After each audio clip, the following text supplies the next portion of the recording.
So Francesco Mocchi, Italian, during date range 1580 to 1654, carved the bust of a youth, Saint John the Baptist, in date range 1630 to 1640 from marble on variegated black marble socle, and is one of the most individual sculptors of his age. Francesco Mocchi possesses an astounding technical prowess. So the sharp turns of the youth's head and his distant gaze and his parted lips are all characteristics of the immediacy of Baroque sculpture, and his vague classical dress suggests a historicizing context. His work may have been conceived as portrait, but it is more likely to represent the youthful Saint John the Baptist. Its scale suggests that it is intended as an object for private devotion. So this emergence of classicalism in nature that takes place for the French artists of the Golden Age in the 17th century. France was an important crossroads where artistic trends from Northern and Southern Europe were expressed with new authority and grandeur. The visual arts flourished, stimulated by support from the king and the ministries, urban patrons, and the Royal Academy of Painting and Sculptures, founded, date range again 1648. Foreign artists were drawn to France and to Paris in particular. There, they set up tradition. The text goes on to explain this brief period of time as, quote, while in India and China exited kin groups such as castes and clans that played a pivotal role in the life of those chosen societies, European families were far more nuclear in their organization, while European family linkages extending thought the married couple to children and grandchildren, and laterally to grandparents, in-laws, cousins, aunts, uncles, etc., might seem far more extensive and voluminous than our modern concepts of nuclear class, which were tiny. I'm adding that now, it doesn't say that. Were tiny in comparison to the thousands of people who could claim membership in an extended kin group. European social organization also was distinguished by certain characteristics of town and city life. So here's another quote. Relics from the period discuss the feudal system, which our text explains, quote, as a form of tribute collection combined with pledges of loyalty between predominant families. A form of tribute collection combined with pledges of loyalty between the predominant families. Last time I'm going to say it. So this is a direct quote from the text, which our text explains as a form of tribute collection combined with pledges of loyalty between the predominant families, in effect, a dynastics family depended on the ability to secure such commitments of fealty from other leading families, while agreeing to a sharing up of revenues from tributes exacted from peasant populations. Okay, so we kind of had talked about this happening in this transition and specifics in which countries and stuff. Porcelain, which was commonly painted, but that description is kind of just a variation. So porcelain, which was commonly painted and underglazed, blues commonly used in representation for the essences, quote, of Christian humanism, is captured in the persons of Erasmus, a Dutch scholar born in the middle of the 15th century, and helps to illustrate the Reformation from neutral realms of peace and tranquility by day, peace and tranquility by night, peace and tranquility by midday, peace and tranquility, since ceasing by day and by night. May the three treasures ensure peace and tranquility, were some of the themes mentioned in the movements that take place in China and its establishment of governance through reign marks, and have since, through the imperial rule, have affirmed their authority by designating ties for their reigns. So rather than by their proper names, imperials of the Ming and Qin dynasties are customarily identified by these reigns titles, now, which connotates the admirable and the auspicious qualities used commonly by artisans of the time to honor the janissaries.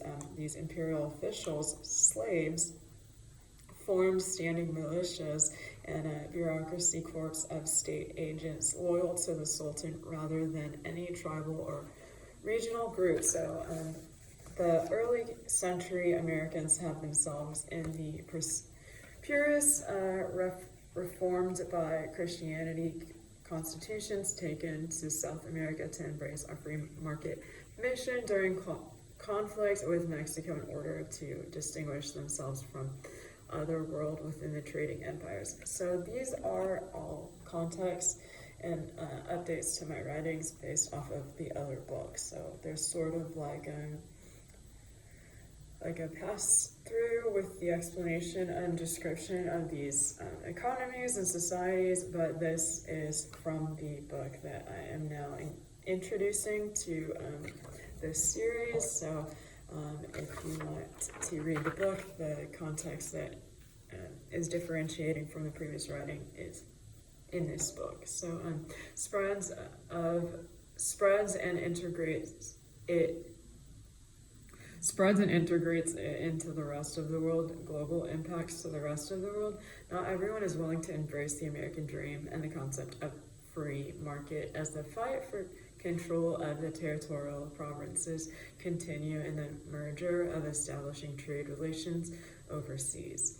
The globalization, economic integration equating to capitalistic systems of governance in which money transference develops the economic system of governance to integrate international financial systems of distribution amongst the commerce and mercantile members of the global playing field, never thought of before. However, to integrate economics and technology transference all over the world, instantaneous communications through the modernizations of societies causes disruptions despite being positive or negative, while the cultural exchanges frantic paced the globalizations which occurred in rapid speed first major eras of these communications and exchanges, though the onset of endemics and the rapid development of the pandemics as they emerge on the world stage through the commerce.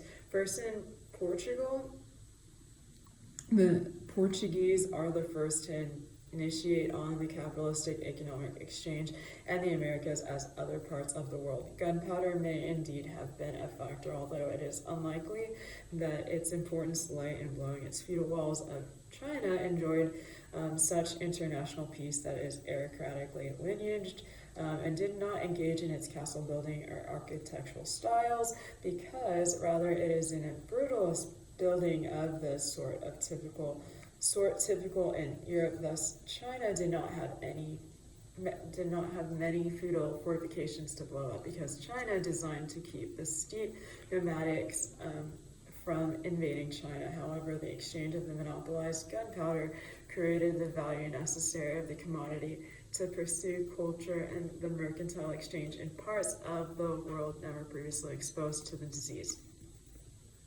The onset of the bubonic plague and the transmission of the disease from rats and fleas and traveled along the merchants of the upper middle class began to infect the weak immune system of the nomadic and sedimentary populations and mutated strains of the disease. So this development of infecting those not wiped out during the first wave of the endemic is something that is taking place. The endemic continues to develop in the nomadic enemies to the north. Soon the Song dynasty ultimately falls to the Mughals, those formidable forced to emerge from the Eurasian empires and reside within their hosts as the immune systems of the surviving population continue with their commerce practices into Eurasia, their colonial neighbors of eastern coast of Africa and Western Europe.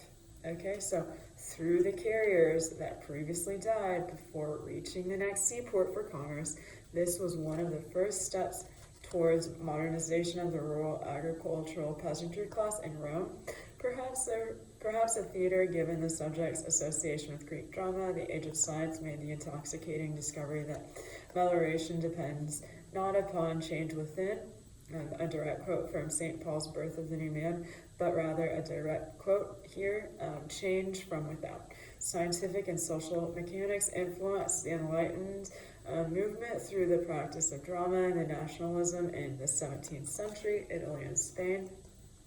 As previously discussed, Geneva and Sicily have established power and begin to include Rome in the mercantile textile system of trade, and the exchange continues on the center of the patronage of the Roman Catholic Church and the repository of great antique and Renaissance monuments, attracted painters and sculptors from other Italian cities and throughout Europe. Artists completed this prestigious commissions for altarpieces, which were publicly displayed in Rome's many churches. They also produced both secular and religious works for the galleries of private collectors, a market that encourages specialization in new categories or genres of paintings, such as still life and landscape.